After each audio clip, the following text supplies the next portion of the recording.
This meeting is for 1 hour and 30 minutes. Ali H will be sharing on my alcoholism and depression for 50 minutes. Ali, it is an honour and a privilege to have you with us today at God's meeting. I would like to take a moment to thank you for acting as a spiritual advisor for the Broken Elevator. Over the past 2 years, Tamara and I have reached out to you for counsel on several occasions, and you've always been present and available to help us. Thank you for your willingness to be of service and for being a bright light in Alcoholics Anonymous. I will now turn the meeting over to Kuna, who will introduce our speaker. Thanks, Kuna. I'm an alcoholic. My name is Kuna. I don't want to take much of the time about talking about Ali. It's about the program and the service and being examples. Ali is here. Please help me give a warm welcome to Ali H from Toronto, Canada. His home group is Fellowship of the Spirit. And over to you, Ali. Thank you. Thank you so much, Kuna, brother. Nice to see you, man, for the beautiful introduction. Thank you, Mal and Tamara and the entire group for your amazing service and for your invitation. I just, you know, I found that water finds its own level all the time, and God meets me exactly where I am all the time. The big book meets me exactly where I am all the time. You guys have met me with your loving kindness exactly where I am all the time.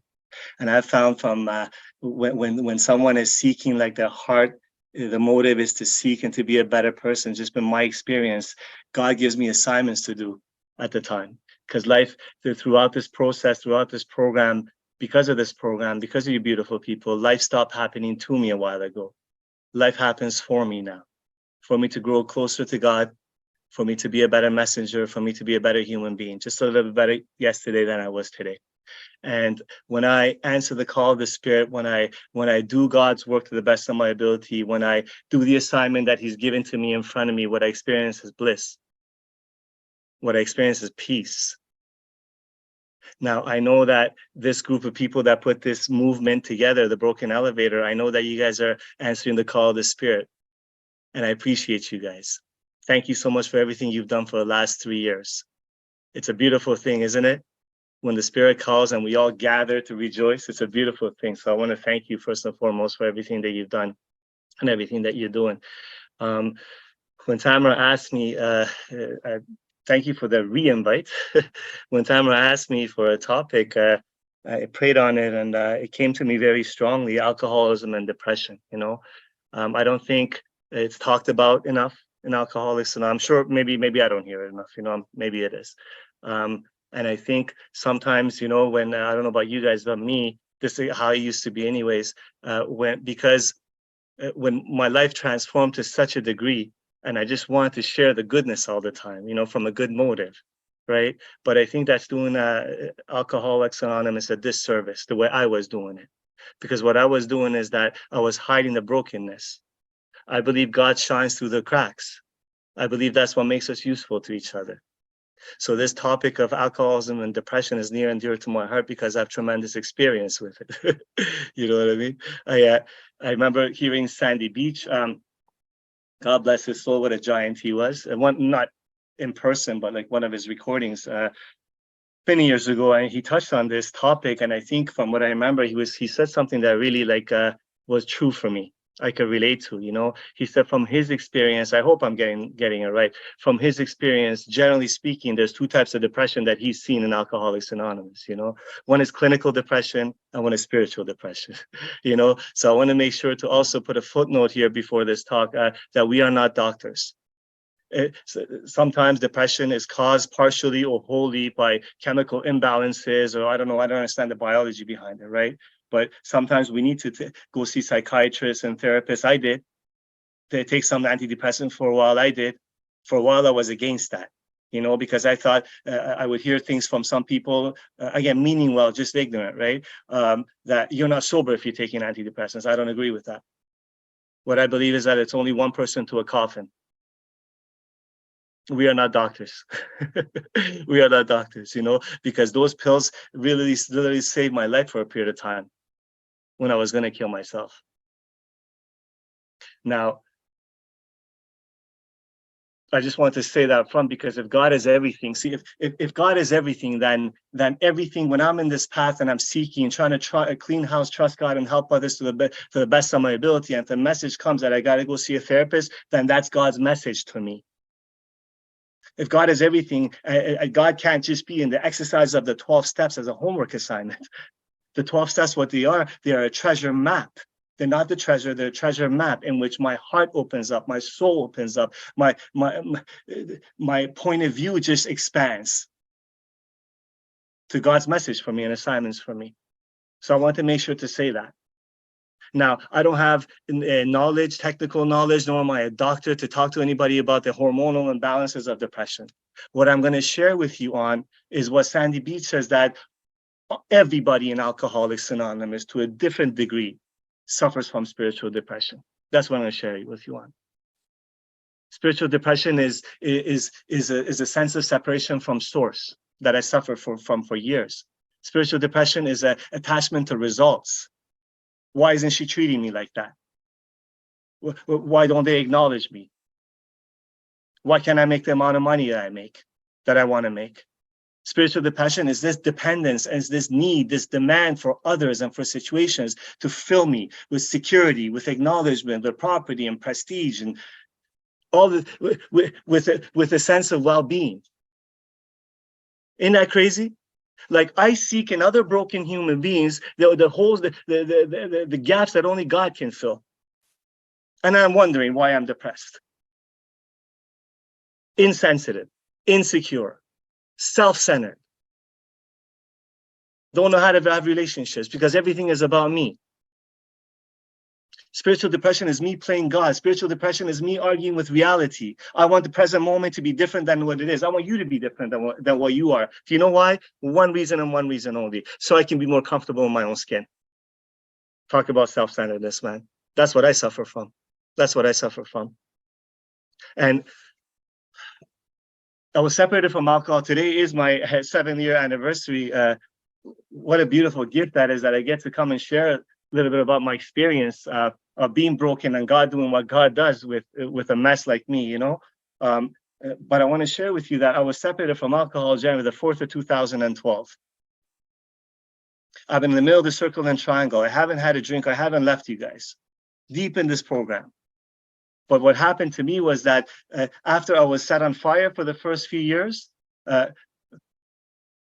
this disease of alcoholism started to talk to me, and it started to tell me, it started to lull me into a sleep, into a delusion that this path and this life is about looking good and sounding good.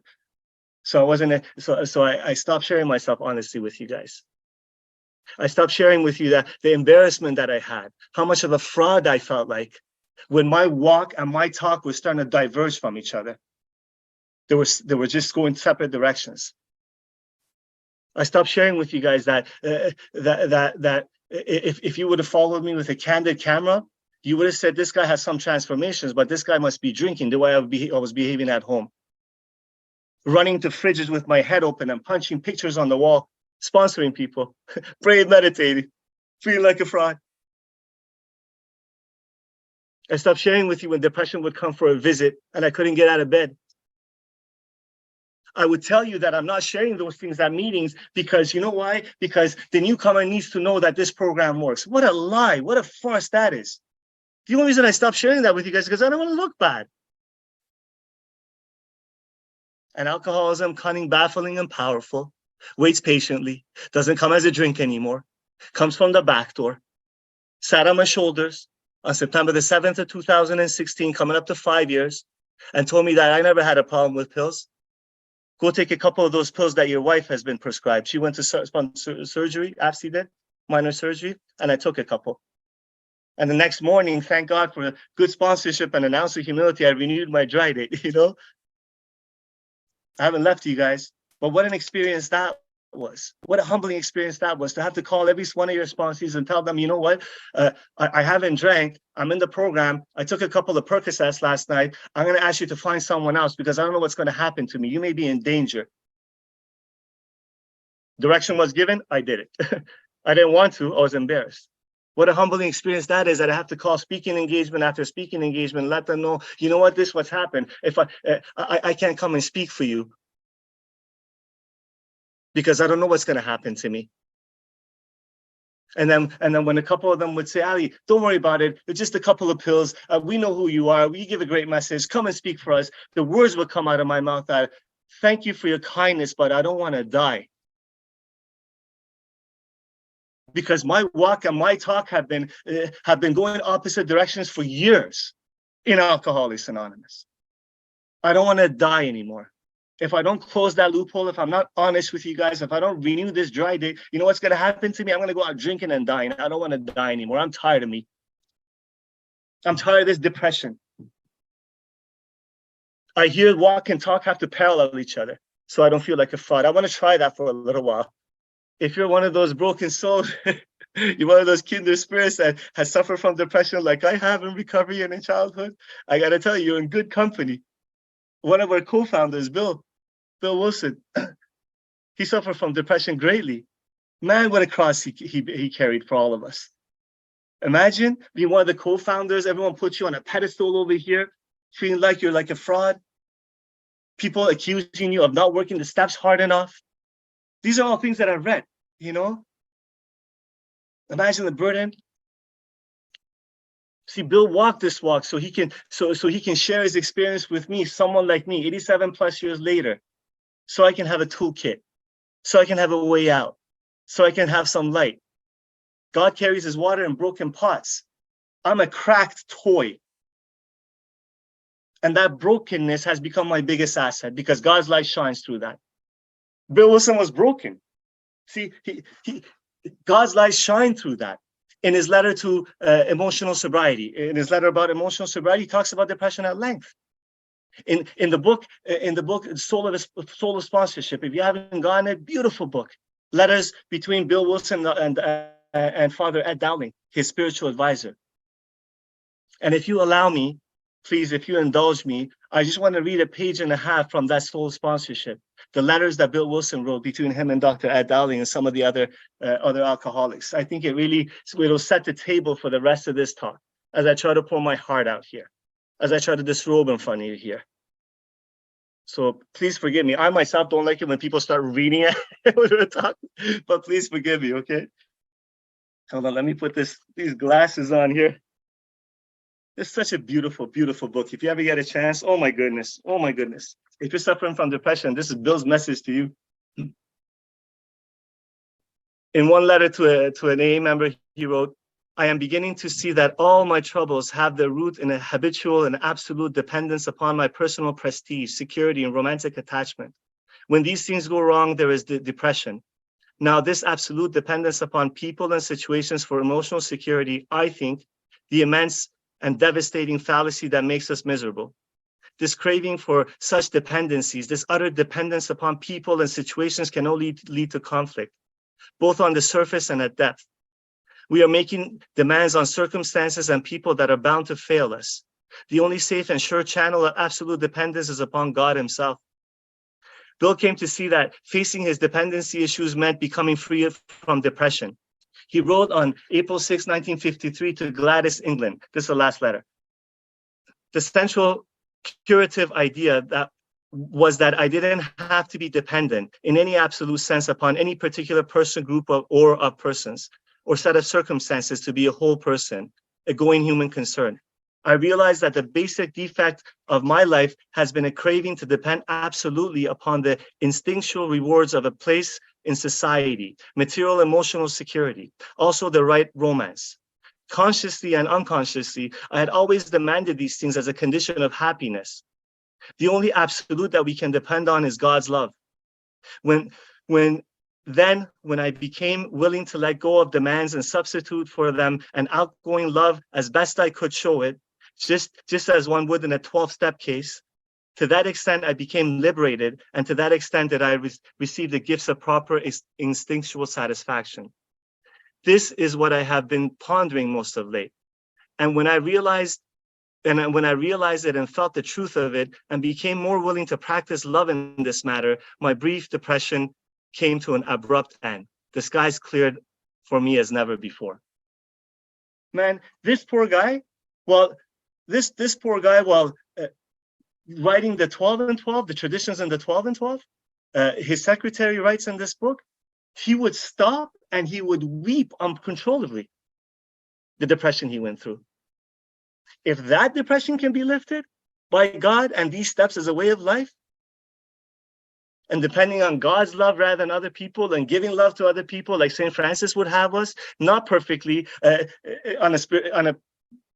a path of progress, man, it could do anything. I think that's what I want to share my story on my experiences on dependency. You know, my experience of being free of me.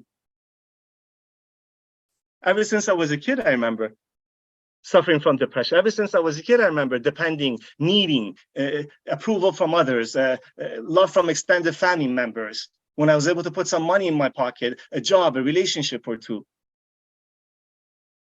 Just need, give me, fill me. I blame my father's addicted beatings. I blame the bombing. I blame the molestation of those two 15-year-old kids at the age of 7. For the way I am, for my drinking, for my alcoholism. I found alcohol at the age of 16, and it filled that God's high school to such a degree. It filled that everything started to make sense. It was a panacea to all my ills, Dr. Bob talks about it in one of his stories, you know? And I chased that feeling of love and peace and joy to the gates of insanity and death. This depression followed me from childhood into adulthood, into drinking. Drinking gave it relief for a while, then it made it worse. This disease took me to many suicide attempts. I'm talking about slash wrist suicide attempts. I'm talking about bottles of sleeping pills suicide attempts.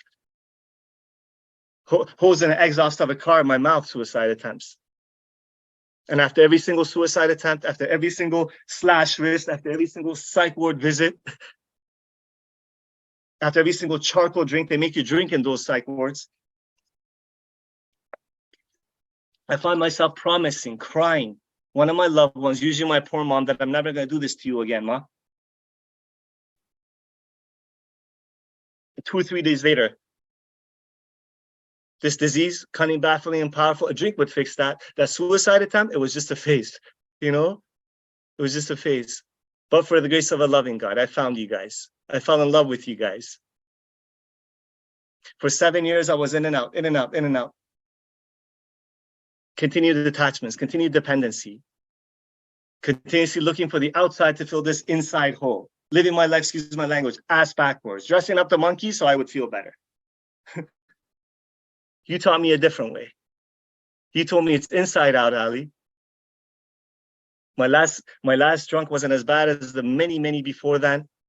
I had been back in Alcoholics Anonymous, really active, man, like a meeting or 2 or 3 a day because I wasn't working. I was in a men's recovery home, but no steps, right? Went and drank, came back one day, passed out, came to an incredible amount of pain, wanting to kill myself and wanting to drink. My knees got bent, my mouth opened up. I beg this power. I don't know who you are. I don't even know if you are. God, can you just please help me not be like this anymore because I'm tired, man. And I watched him shine his light on me, caress me, bring me back to the rooms of Alcoholics Anonymous. From that prayer, the thought of drink was taken away, and I haven't attempted suicide since then. He put a teacher in my path. This teacher opened the big book of Alcoholics Anonymous with me, this beautiful spiritual path that you guys taught me. And we started to go through it line by line, follow the black on the white. And as a result of these steps, I woke up. As a result of these steps, this way of life, I was set on fire. I started to become free. A freedom that was just foreign to me. You know what I mean? Like when you're in complete darkness, and then the light shines and somebody goes and turns on the light, like it's beautiful because it's incredible because I start to see colors and people and situations for what they were. I start to see that every situation that I'm complaining about, it's been me. I start to become free, right? But also the light is blinding. I don't know what to do with it. It hurts my eyes.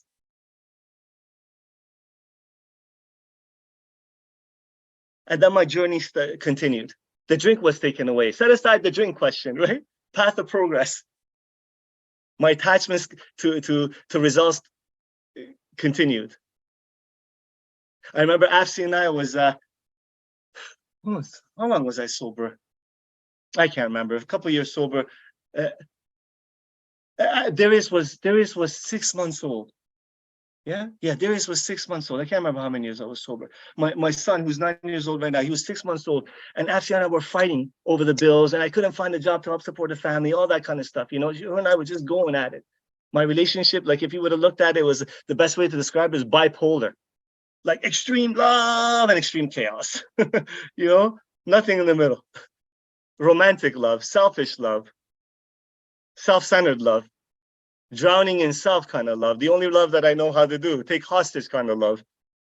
Anyways, her and I fighting, and and the depression is coming because I feel like I'm not a man. I feel like I'm a fraud in recovery, sponsoring people. Now, please, I just want you to, if you're new, like extreme, like incredible many periods of happiness and joy along this as well. I'm just trying to highlight the pain and the depression for you. You know, I don't want to give the wrong idea. One time I was I couldn't get out of bed for about a week or two. You know, it was very difficult. I would just sleep, and then wake up when I had to go to the bathroom. Wake up when I was starving, eat all I could, and just go back to sleep. And Ashley never suffered from depression, right? She didn't know what was going on. She thought I was taking advantage. I didn't want to work, but I did. I just couldn't get out of bed, you know? So she would start yelling and screaming because she didn't know. She was afraid, you know? I remember one time I went down to the basement. I didn't want to be around my son, my 6-year-old son, and I knew I was in trouble when that happened.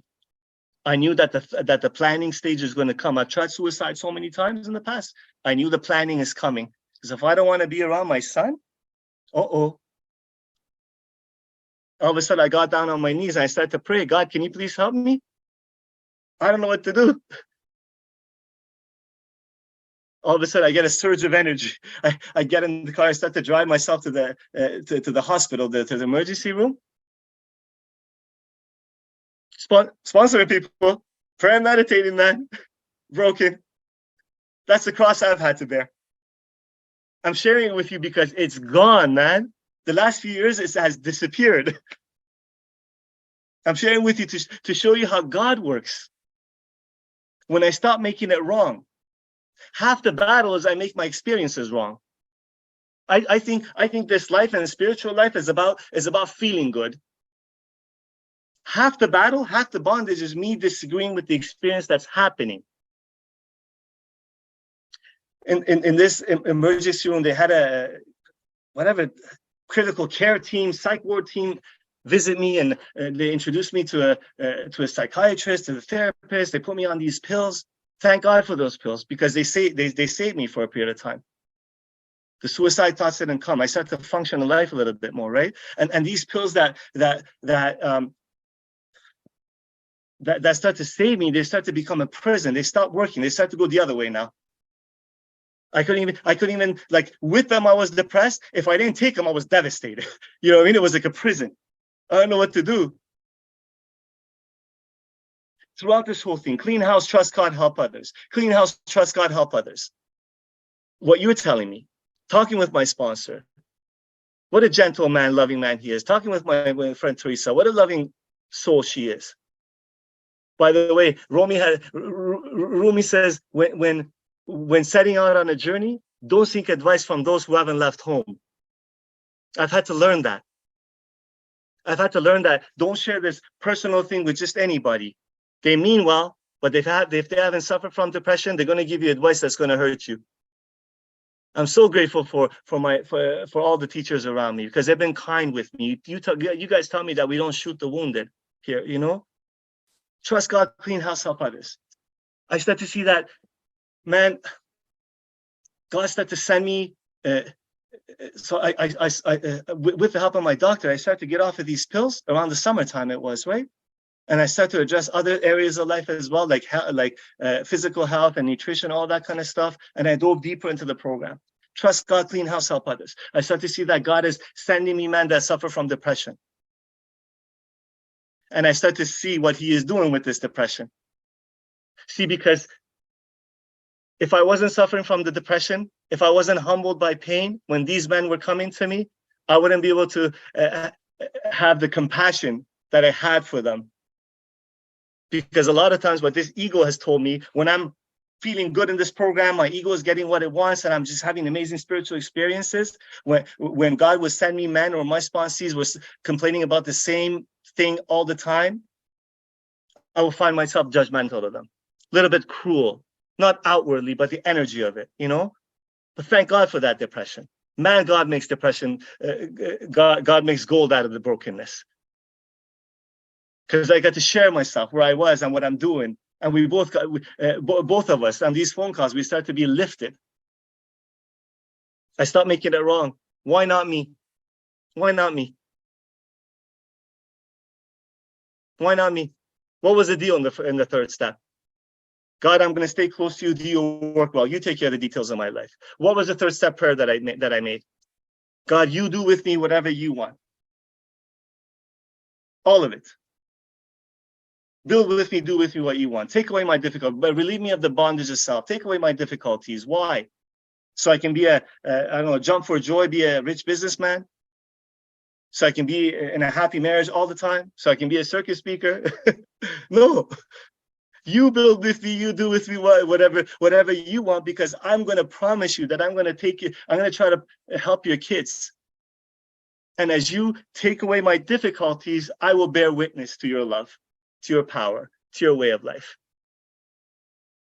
Man, this depression served a purpose. Man, it made me a better person. Gold, man. See, the treasures are always found in the ruins. My treasures have always been found in the ruins, in the darkness. Every single time. I think I'm being buried. God shows me that I'm being planted. Every single time. I think I can't take this darkness anymore. Man, I'm dying. This is a coffin. This is a tomb. God shows me, nah, man, this is the darkness of the womb. You're being reborn. Every single time. So many examples of this. So many examples of this. Man, I think what I always like to share, like my experience has been pretty deep for me in these two areas of life where I had tremendous attachments to, which is one is romantic relationships and one is finances. My wife, my attachment to my wife, my need for her to fill me like only God can. Ever since I was a teenager, I was never Don Juan. I always thought I was ugly on the outside and inside, and I probably was, you know? I always had short-term relationships. Everyone always left me, rightfully so. I would take emotional hostages. Ashley and I got together pretty early on in my recovery. I already told you a little bit about how the marriage was going at times, right? Early recovery, bipolar. It got to a point where a few years ago, I was sure that she's a problem. She's cruel. She doesn't treat me right. She's money hungry. She's shallow. She takes advantage. I left home. We got separated. We almost got divorced. I went and rented a room in a house close to our house. Continue to clean house, trust God, help others, doing the best that I can. And I found myself in that room towards the end of that year, in the same place, spiritually speaking, as I was when I first got separated from alcohol many years earlier. Crying. The thought came, why don't you kill yourself? And then the next thought came, why don't you take a drink? Sober now. And a prayer came out of me. God, whoever you are. No, this prayer was different. Sorry. It was, God, I know who you are. I have ample evidence of you in my life now. Can you just please help me not be like this anymore? Because I don't know what to do. I'm destroying my life sober. You know? All of a sudden, the thought came to call somebody, another spiritual teacher. And I called this person. And he walked me through a set of steps. He was kind with me, just like my friend Teresa was, just like my sponsor Butch was throughout this whole time. And I woke up. I finally got detached from being married. One of my sources of depression is an attachment to this romantic relationships for someone else to fill me. How unrealistic, how unfair to put that on somebody. I got detached from being married. Well, I don't mean I didn't want to be married anymore. I mean, like, I didn't need it like I need oxygen, you know? And I saw that everything that I'm accusing Ashley of, I'm doing myself. I've been doing. I've been cruel. I've been hurtful. I've been taken advantage. Everything. I want her to coddle me for the depression that I feel, but I don't want her to give the dignity and the respect to allow her space to heal from the anxiety that she feels. Because I don't know what love is. To me, understanding of love is verbal and feeling. I woke up that that's not the case. Love is an action. With the help of my sponsor, we start to practice principles in a marriage that wasn't working, you know? For about 8 months or so. I just wanted to love on her. I just wanted to be a good dad and co-parent. And then COVID hit a few years ago. So for 8 months, we're good, separated. COVID hit, and at the beginning, we thought we're all going to die, right? So she said, Ali, why don't you come back home? Because we may, you know, who knows how long we're going to live. And I came back home, we fell in love. A deep love, a spiritual love. That's not dependent on the other person. That doesn't put unreasonable expectations on the other person, for the most part, on most days.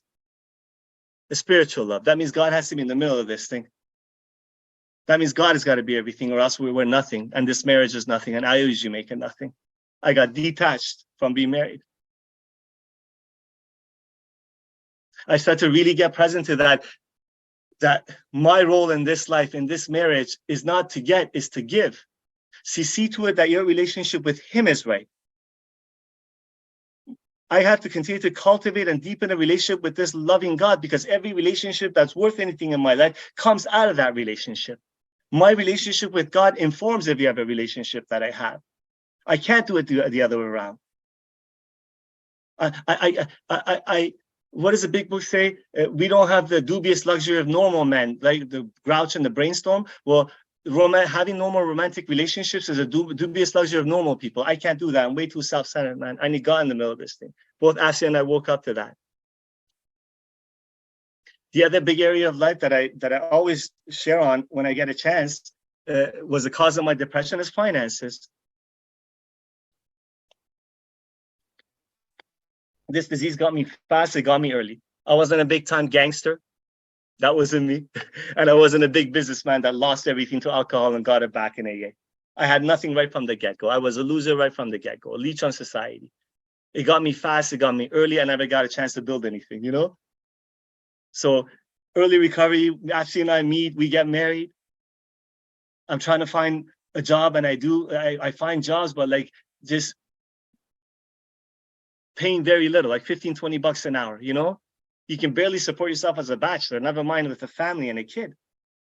I don't have to tell you the noise, the lies that an alcoholic's head tells them. You're a loser. You're not good enough. You're not a real man. You can't support your family. How can you have a kid? How can you be married? The depression that ensues that. I don't have to tell you, because I think to some degree, many of us have experienced something like that to different degrees, right? I remember I was sponsoring a gentleman, beautiful guy he is. He's sober now. I'm not sponsoring him anymore. You know, he had a fencing company. I was working for him, digging holes for the post of fence, being a laborer, hot summer, just working hard, man. Towards the end of the summer, it was a Friday night. I was tears in my eyes. I was cursing God. God, I'm tired of this. I'm tired of fighting with Ashley over the bills. I don't want to do that anymore. What kind of deal is this, man? I'm doing the best that I can. You know, I don't want to feel depressed over these things anymore, finances. All of a sudden, I start to pray. God, can you just please remove this self-centeredness from me, these attachments from me? Show me, who would you have me be? What would you have me do? And I hear the voice of a 60-year-old, I think it was 60-year-old, 60 or 65, John. He was working beside me as a laborer. He was a rich businessman. Like, he had a deck building business. He lost it to a messy divorce. Immediately after that prayer, I hear his voice. Ali, can you please help me? I can't stop drinking, man.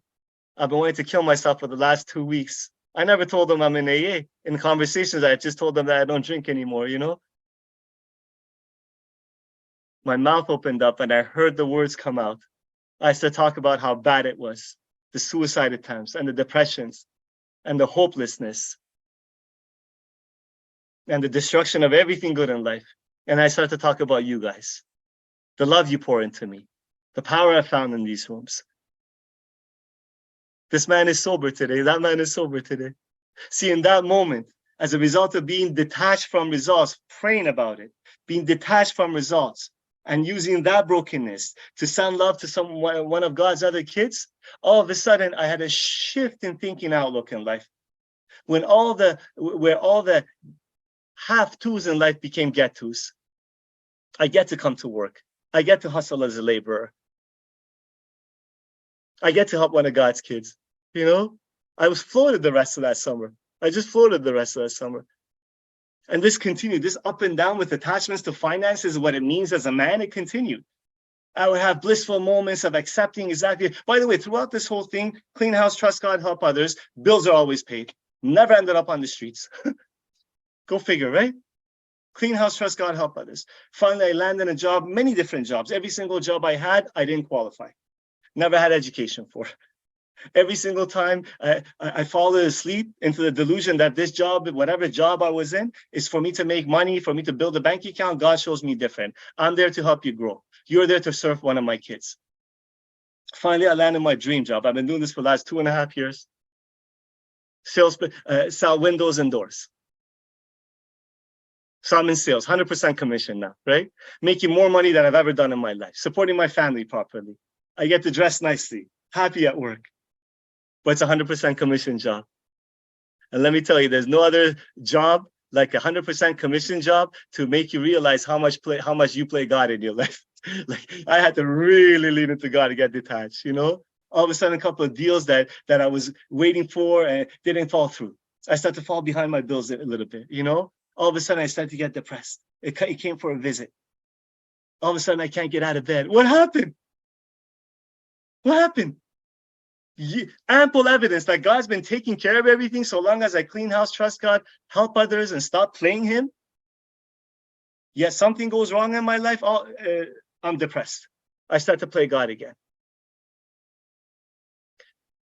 I start to pray before every appointment. I go to people's homes to take measurements to talk about windows and doors. Every appointment, I will park about 30 seconds away in the car. I stop the car. I just start to pray.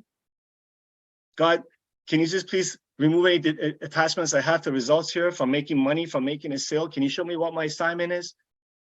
Whatever it is, I don't know what it is. Can you just help me? Help me be better? All of a sudden, I'm having conversations about people's heart attacks and the alcoholic children, my fears, my past, you know? And bills are always paid. Beautiful thing, eh? So during this time when none of the sales were going through and I was just starting to feel afraid, right? It was Sunday morning. This lady could only meet me Sunday morning, I remember, 8 in the morning. I get out of the car after I'm praying. I walk to her porch. She's holding a coffee cup. Beautiful spirit she had. And we start to talk. I start to talk about doors a little bit. For some reason, the conversation went to her life. She started to tell me that she's a spiritual teacher. She's been teaching yoga and spirituality at a community center for 20 years. And she started to tell me how much she's involved in non-for-profit organization for people with mental health and stuff like that. So I've learned to pray. See, God is everything or else He is nothing. That means everything is a message. Everyone is a messenger. So I've learned to listen and pray at the same time. God, what's a message here for me? What do you want me to do here? I'm listening to it, right? What's going on? I'm confused, right? So that the message came to tell her. So I started to thank her for who she is. I said, thank you so much for what you've been doing. You know, I want to tell you that it's such a beautiful blessing to meet somebody that's been devoted her life into packing into the stream of life the way you have. I want to tell you something. I also suffer from mental health. I've been sober for a few years now. I suffer from depression. So thank you for what you do for society. This lady starts to bawl.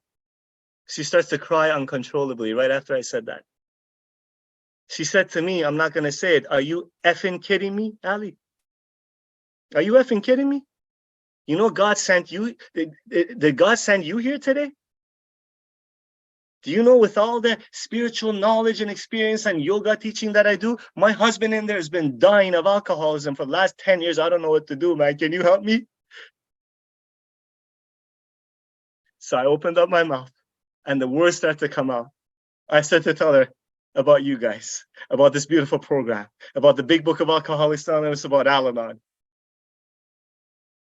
From that day to this, not once did I suffer from, did I have a depression so bad that I have to sleep and I can't get out of bed. Not one time because of finances. From that day to this.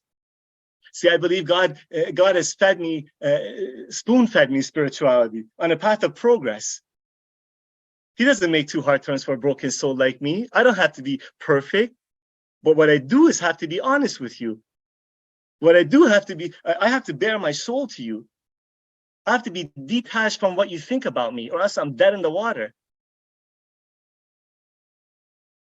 I once again became present to the third step prayer and the deal that I made regarding finances, right? God is the employer.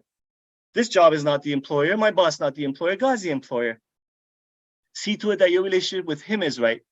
See, what I do is this disease is so cunning and baffling. It hypnotizes me into, instead of continuing to build and cultivate a relationship with the ocean of God, it starts to hypnotize me, and I start to worship the little streams that come from the ocean, the little rivers.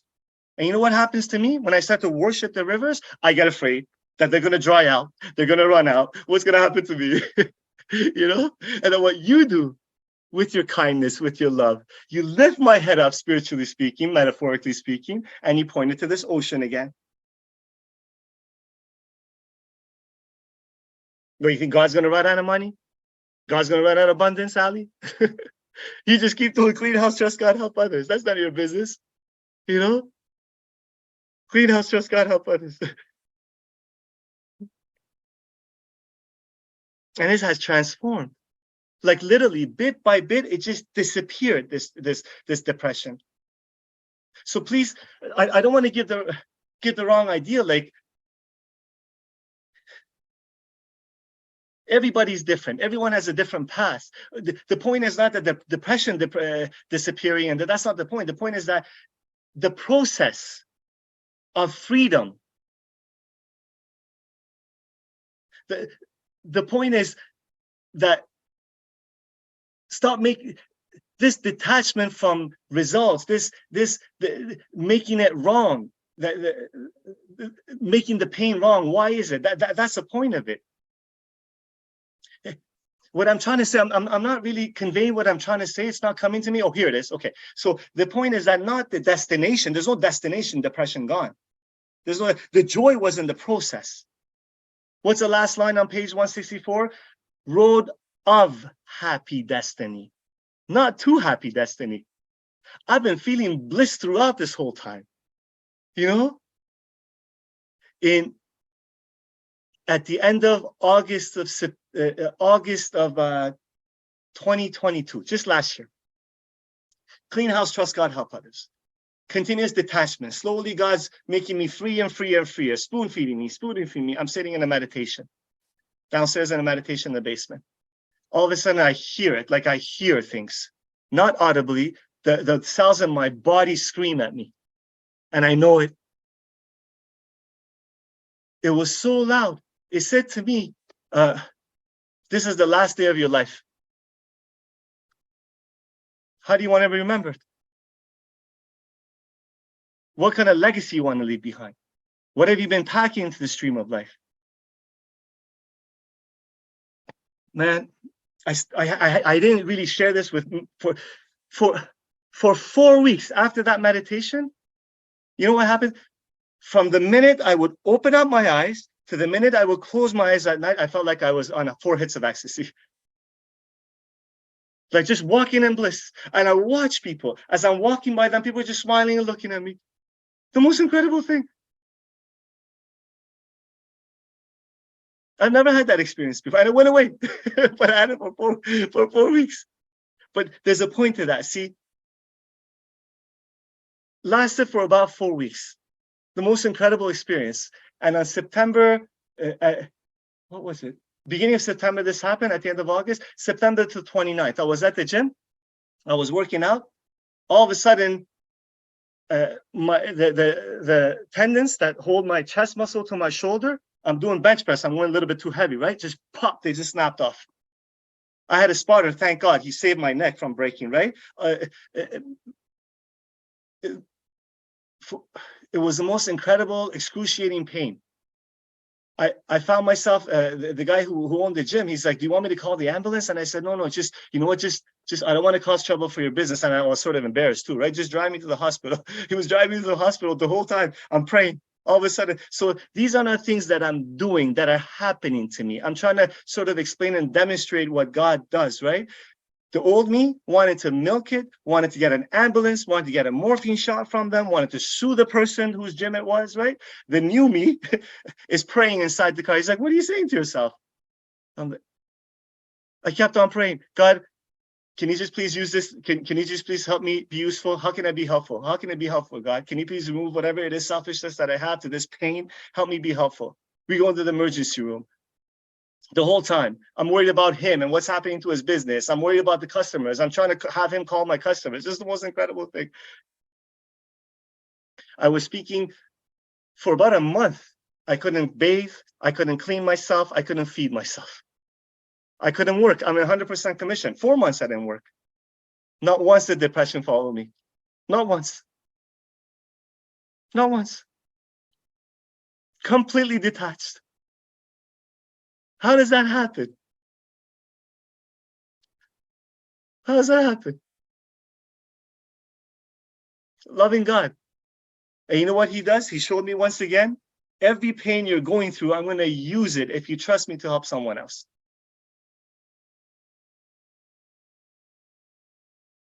So this happened. This is the last thing I'm going to tell you. I'm going to end it here. I feel like it's going too long. This happened on a Thursday, I think it was.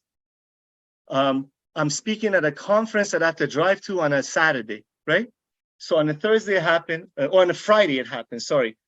I come home from the hospital and realize, oh my God, I'm speaking tomorrow. I called the lady and I canceled it. She understood, right? So the next morning, and I'm in pain. I'm talking about like when I would take the pain medication they gave me, my pain would be at a 4 or 5. When I didn't take it, it was like a 10 or 11, right? So the next morning, I wake up, Afsi and I go sit. She takes my hand. We go in the room to sit for some prayer meditation, and we come out of the meditation, and she opens her eyes. She said, "How was the pain?" There was no pain. I was like, I don't know. There's no pain, baby. So you know what you have to do? I think you got to go to that conference. Well, what do you mean? Well, you got to serve. You know how it is. So I called this lady. I'm like, listen, this is what's happening. Did you find a replacement? She's like, no. Can you make it? Yeah, for sure. So I called around and went, Kuna, what a beautiful man he is. He moved stuff around and he drove me for 3 hours. We went to this conference. Let me tell you, this conference was the most incredible experience that I've had of any conference that I've attended. Not because anything that came out of this mouth, because I watched Kuna. I watched him cut my meal for me and feed it to me. And everyone saw that.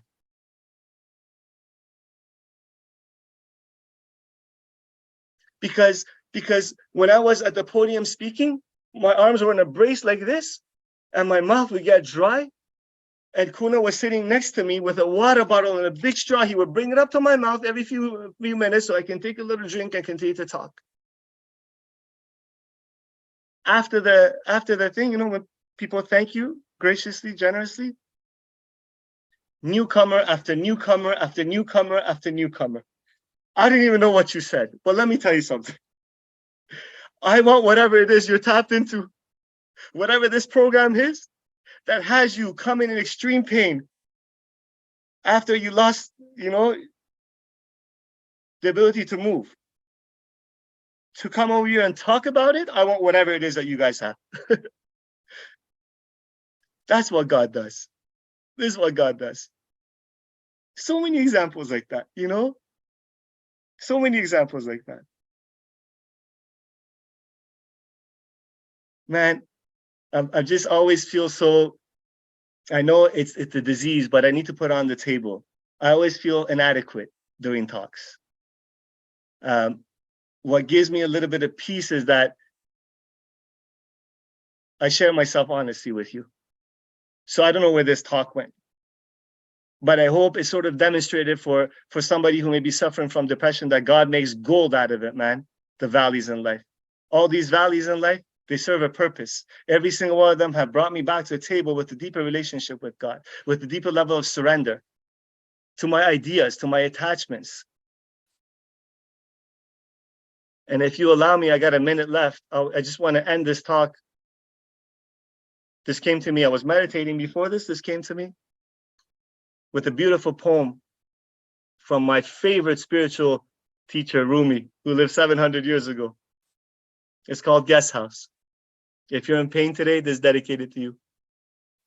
This being human is a guest house. Every morning a new arrival, a joy, a depression, a meanness.